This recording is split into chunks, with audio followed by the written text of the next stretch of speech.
1000 కోట్లు ఒకప్పుడు 100 కోట్లకే ఆహా ఓహో అనుకునే ఈ సినీ ఇండస్ట్రీలో ఇప్పుడు ఈ పదం చాలా కామన్ గా వినిపిస్తోంది. అయితే వినిపించినంత ఈజీగా కలెక్షన్లు కొల్లగొట్టలేం అన్నది ఈ మధ్య భారీ అంచనాలతో వచ్చి బోల్తా పడ్డ సినిమాలను చూస్తేనే అర్థమవుతుంది. మరి విడుదలైన నాటి నుంచి దూసుకు వెళుతూ కలెక్షన్ల వర్షం కురిపిస్తున్న ఈ సినిమా 1000 కోట్ల క్లబ్లోకి అడుగు పెడుతుందా లేక నా వల్ల కాదంటూ ఆగిపోతుందా? Let's watch. ఎప్పుడైతే సినిమా విజయాలని డేస్ నుంచి క్రోర్స్లో కొలవటం మొదలుపెట్టామో అప్పటి నుండి 100 రోజులు కాస్త 100 కోట్లుగా మారిపోయింది.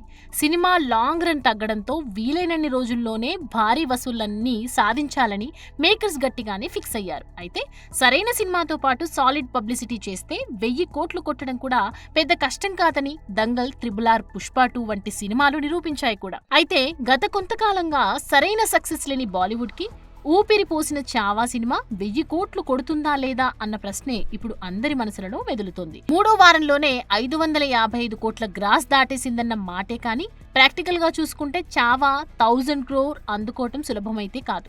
ఎందుకంటే ఆల్రెడీ థియేటర్ రన్ స్లో అయిపోయింది. బుక్ మై షోలో నెంబర్ 1 స్థానాన్ని కొనసాగిస్తోంది. కానీ బిజీ సెంటర్స్ లో సినిమా వసూళ్లు పడిపోయాయని వసూళ్లే చెప్తున్నాయి. పైగా పైరసీ సమస్య ఉందనే ఉంది.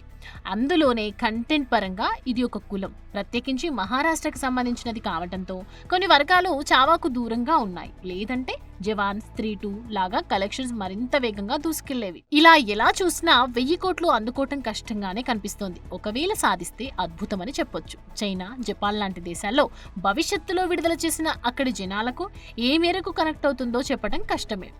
ఓటీటీ రిలీజ్ కూడా 50 రోజుల తర్వాతే ఉంటుంది. పైగా చావాని తెలుగులో అల్లు అరవింద్ వంటి స్టార్ ప్రొడ్యూసర్ చేతిలో పడింది కాబట్టి చూడాలి, మునుముందు కనీసం మరిన్ని మంచి వసూలుని సాధిస్తుందేమో. For more videos like this, subscribe Big TV channel.